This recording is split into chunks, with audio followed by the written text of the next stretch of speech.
नमस्कार दोस्तों, स्वागत है आपका हिंदी नॉलेज शो में। तो दोस्तों, आप सभी लोग जानते हैं कि फुटबॉल दुनिया का सबसे लोकप्रिय गेम है। वहां पर भारत का प्रतिनिधित्व इतना नहीं है। अब मान लीजिए कि कल को एक सामान्य से परिवार की लड़की फुटबॉल में जाती है, भारत का प्रतिनिधित्व करती है और अपनी मेहनत और लगन के दम पर दुनिया की नंबर 1 फुटबॉलर भी बन जाती है।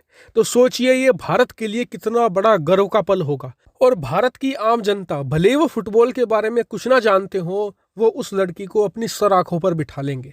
लेकिन अब जरा सोचिए कि थोड़े समय बाद वो कहती है कि भारत के एक टॉप पॉलिटिशियन ने मेरा बलात्कार किया है। इसके बाद भारत में क्या होगा?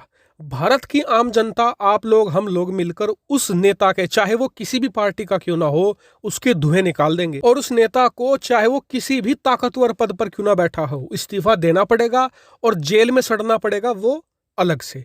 लेकिन ये भारत है, ये चीन नहीं है। क्योंकि चीन में हाल ही के अंदर कुछ ऐसा हुआ है जिसके बाद चीनी जनता को खासकर डूब कर मर जाना चाहिए। क्योंकि अब तो जो विदेशी खिलाड़ी हैं वो भी जाग चुके हैं, चीन का बहिष्कार कर रहे हैं। जो दुनिया भर के स्पोर्ट एसोसिएशन और फेडरेशन है, वो ये कह रहे हैं कि चीन में कभी भी हम एक भी टूर्नामेंट नहीं करवाएंगे। दरअसल पूरा मामला कुछ ऐसा है कि चीन की एक खिलाड़ी है पेंग शुआई। ये चीन की एक बहुत बड़ी टेनिस स्टार है। आपको बता दूं कि टेनिस दुनिया के 5 सबसे पॉपुलर खेलों में आता है और बहुत ही हार्ड गेम है। चीन के अंदर इसका नामो निशान भी नहीं था। पेंग शुआई पहली प्लेयर थी जो इंटरनेशनल लेवल पर चाइना को रिप्रेजेंट कर रही थी अच्छे से, और बहुत सारे इन्होंने मेडल भी जीते। फिर आगे चलकर ये टेनिस में वर्ल्ड की नंबर 1 प्लेयर भी बनी थी, रैंकिंग में नंबर 1 ये आ गई थी। तो ऐसे में काफी बड़ी स्टार थी चाइना के अंदर। अब हुआ क्या कि हाल ही में 2 नवंबर को इन्होंने चाइनीज सोशल मीडिया साइट पर एक पोस्ट डाला जिसमें इन्होंने बताया कि चाइना के जो फॉर्मर वाइस प्रीमियर थे, दरअसल चीन में सबसे ऊपर होता है प्रेसिडेंट, फिर नंबर 2 होता है प्रीमियर यानी कि प्रधानमंत्री, नंबर 3 पे होता है उप प्रधानमंत्री यानी कि वाइस प्रीमियर। यानी कि चाइना के जो उप प्रधानमंत्री थे, जिनका नाम था जेंग गाओली, स्क्रीन पर आप देख भी सकते हैं इस व्यक्ति को, तो इसने अब से कुछ साल पहले एक पार्टी के दौरान मेरे साथ बलात्कार किया था और इसमें जो इसके बॉडीगार्ड थे उन्होंने भी इसकी मदद करी थी। तो इस पोस्ट को लेकर चीन में हंगामा मच गया। लेकिन अब दिक्कत यह है कि जो ये व्यक्ति है ना, गाओली, ये शी जिनपिंग का राइट हैंड है, बहुत ही भरोसेमंद व्यक्ति है।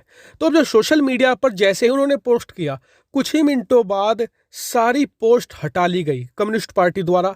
इतना ही नहीं, अगर आप चीन के सोशल मीडिया पर आज सर्च करेंगे पेंग शुई, तो आपको कुछ मिलेगा ही नहीं। जी हाँ, रातों रात हर एक चीज सोशल मीडिया से हटा ली गई पेंग शुई के बारे में।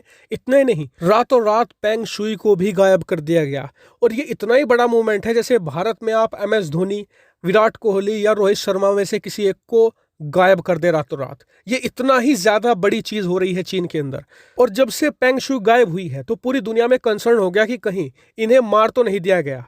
तो ऐसे में जो दुनिया भर की टेनिस खिलाड़ी है वो खड़ी हो गई पेंग शुई के लिए और उन्होंने चीन का विरोध करना शुरू कर दिया। यहाँ तक कि जो बड़े बड़े खिलाड़ी हैं अब, जैसे कि नोवाक जोकोविच है, राफेल नडाल है, इन सभी ने कहना शुरू कर दिया कि अगर पेंग शुई सुरक्षित रूप से नहीं लौटती है तो वो चीन का बायकॉट करेंगे, चीन में कोई भी टूर्नामेंट होगा वो नहीं जाएंगे। अब इसी मामले को लेकर अब से 1 घंटे पहले वुमेन्स टेनिस एसोसिएशन ने चीन पर बैन लगा दिया है कि जब तक पेंग शुई सुरक्षित रूप से चीन से बाहर नहीं आएंगी, चीन में एक भी टेनिस टूर्नामेंट नहीं होने दिया जाएगा। जितने भी टूर्नामेंट होने थे 2022 में, वो भी रद्द कर दिए गए हैं। और मामला यही नहीं रुका है, बताया जा रहा है कि जो बड़े बड़े टेनिस प्लेयर्स हैं वो अब यूरोपियन नेताओं के पास और जो बाइडन, जो अमेरिकी राष्ट्रपति हैं, उनके पास जा रहे हैं और उन्हें सोशल मीडिया पर भी कह रहे हैं कि आप शी जिनपिंग और चीन पर कठोर कदम उठाइए, इन पर बैन लगाइए, नहीं तो ये लोग पेंग शुई को मार डालेंगे। उधर से चीन भी कम नहीं है, वो भी वेस्टर्न देशों पर आरोप लगा रहा है कि ये सभी देश मिलकर चीन के खिलाफ राजनीति कर रहे हैं, चीन को बदनाम कर रहे हैं। यानी कि चीन साफ साफ कह रहा है कि चित भी मेरी, पट भी मेरी। पर्सनली मुझे ऐसा लगता है कि अभी बहुत कम चांस है कि चाइना पेंग शुई को आज़ाद करेगा, क्योंकि इससे वो सीधे आरोप लगाएंगी शी जिनपिंग और उनके करीबियों पर जैसे ही वो चीन से बाहर निकलती है। वहीं दूसरी तरफ अगर वो आज़ाद नहीं होती है तो दुनिया भर में चीन के खिलाफ गुस्सा और ज़्यादा बढ़ेगा, चीन और ज़्यादा बदनाम होता चला जाएगा। तो ऐसे में चीन फंस चुका है। अगर पेंग शुई को आज़ाद करते हैं तो गड्ढे में गिरेंगे और आज़ाद नहीं करते हैं तो खाई में गिरेंगे। तो अब आप कमेंट करके बताइए कि इस पूरी सिचुएशन पर आपकी क्या सोच होगी। कमेंट करके जरूर बताएगा, साथ ही वीडियो को शेयर कीजिएगा और चैनल को सब्सक्राइब करना बिल्कुल मत भूलिएगा। Thank you for watching video.